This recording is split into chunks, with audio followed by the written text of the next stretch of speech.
Alright, so we're going to do the second phase of the beginning principles, basic principles of hand-to-hand combat. And we're going to start with twisting for the counter grab. So twisting for the counter grab, while somebody grabs your hand, they get a hold of you.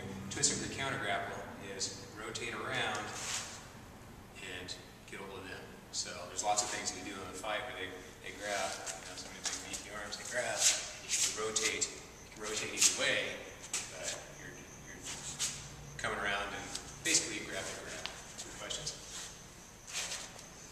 Is that an in? Is it an in or out? It depends on the positioning. You want to wrap it around at an angle that doesn't leave you open. If we're right here and I go this way and you're good, then I'm open. So I want to be right there, come around here so I can keep you trapped up without being in a position to line up and hit me. Okay. Trying to hurry a little bit because we have this 15-minute limitation on YouTube.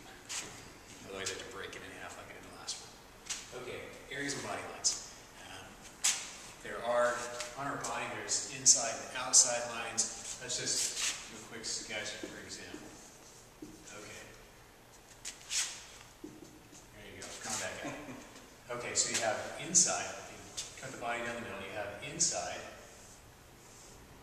lines, and then you have the outside lines, and then you have clear around the side lines, both upper body and lower body. And then for upper body, you've got high, medium, and low. So you have all these different zones, different gates. You have the capacity of only covering 2 gates. It might be part of this and part of that one, part of this and part of that one, but you only have 2 doors, and you've got, in your upper body, you've got 16 openings. And so too many people when they're fighting are always trying to tackle down through the middle of where the guy's covered. It's like they're trying to bash down the door instead of just go around. There's open doors everywhere. So we want to use our footwork and other things so we can slip around the closed doors and just walk through the open doors. Why do it the hard way? Especially if they're bigger and stronger than you, you're never going to be able to blow down the closed doors, but use your footwork and slip right around and take one of the other 14 open doors. Or you've got also 4 gates, depending on your footwork, you can slip around and kick them as well. So why go through a closed door? There's so many open doors. Questions?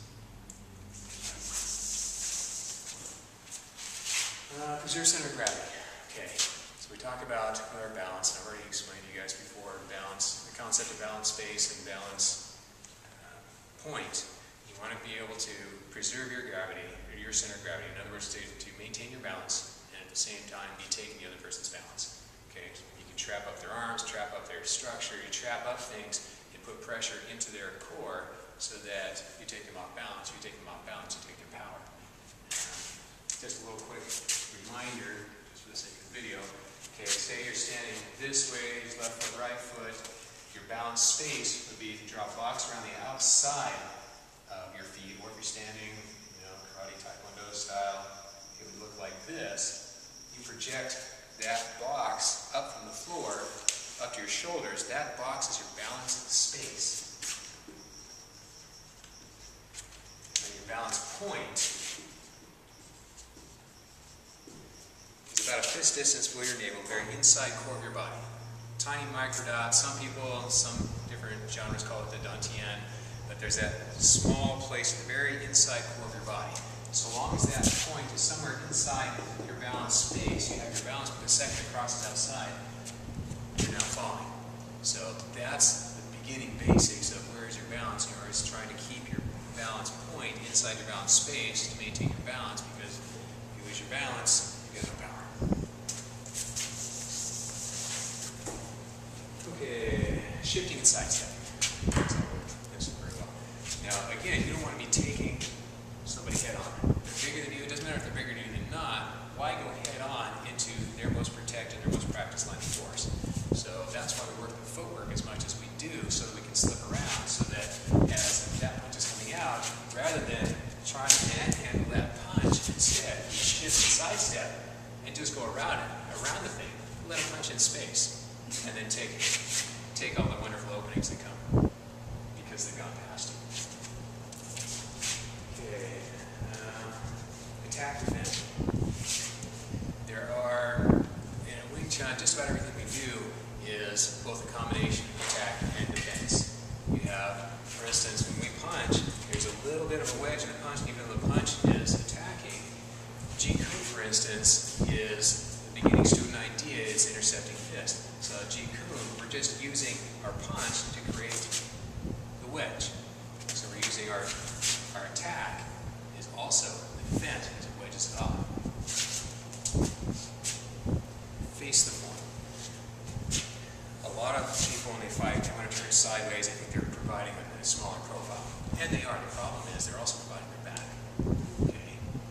If somebody is standing sideways to you, then it's very easy with footwork. They're moving around to slip off from their strike, and now you've got no weapons to protect your back.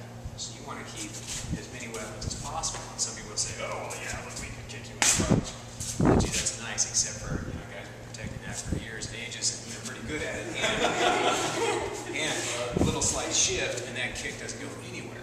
And the way that we concentrate on looking at the other person, you know, I think we talked about in the last video, we diverge our eyes, relax our gaze so that we can see everything, look at nothing, see everything. So we can see everything that's going on. As soon as they start to twitch or move, we're already adjusting as well, so that kick isn't going to get anywhere good. And as they're trying to kick, it takes them off balance. I've had people try to kick me there, and I just catch them on the legs, and then their foot's up here. I've caught them off balance, and lined up to that twist. Screw them up really bad. Other times, see the thing coming, I just step around it, just hook the thing, and just run them into the wall nicely instead of kill them. So we want to face the form because then we can see everything. We're not exposing our back, and we got maximum number of weapons available to deal with the guy. That's also why we work with Compass Man and some of the things we do in our footwork, so that we can always keep all of our weapons and our defenses all trained on the threat. Look at nothing, see everything. No, who just mentioned that? Look at nothing, see everything. Some martial arts, back in the day when I black belt in Aikido, I said, look them in the eyes and you can see their soul. The problem is, you didn't see me shatter your knee. Okay? We look at nothing, see everything. We bring our gaze down here. We relax our eyes. It's almost like you've seen those big posters that are just all dots. And if you relax your eyes and you see the embedded pictures in those, you're essentially doing the same thing. So you relax your gaze, and now you've got full peripheral vision. So when we fight practice, we're doing all of our distance and judgment and all of that stuff out of peripheral vision. We keep our gaze here, and we're fighting all over here. That way they can't ambush us with side shots, low shots, and other things we can see coming. And not only can we see them, we can see everybody and everything in that full range of motion, all the way from here, all the way forward. Protects us from ambush. Fighting zones, stone and water. There are a variety of different fighting zones. Okay? Anything outside of 20 foot we call a safety zone. If it's within 20 feet, but not to the point of contact, we call that the danger zone.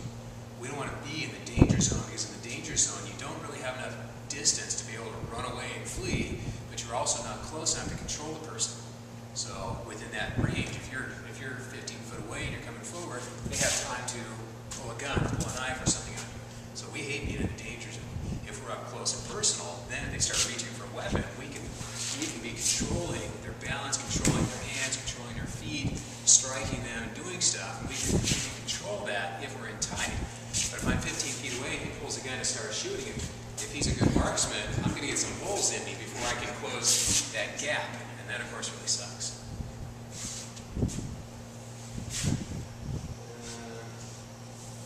The last we're going to do in this section is sub-hypershock. Our body's approximately how much water? 75%. It's approximately 3/4, give or take. We're in the desert out here, so we're out of the world, but out in the desert, it can vary depending on how much you drank today. But approximately 3/4 water. And we can use particular types of strikes to create shockwaves through that water and actually cause damage down inside the body just off of slaps and other strikes with sub-hypershock. So just like, and also it's interesting, if you time and coordinate it, you can get a multiplier effect. Have you guys been out water skiing and that kind of stuff?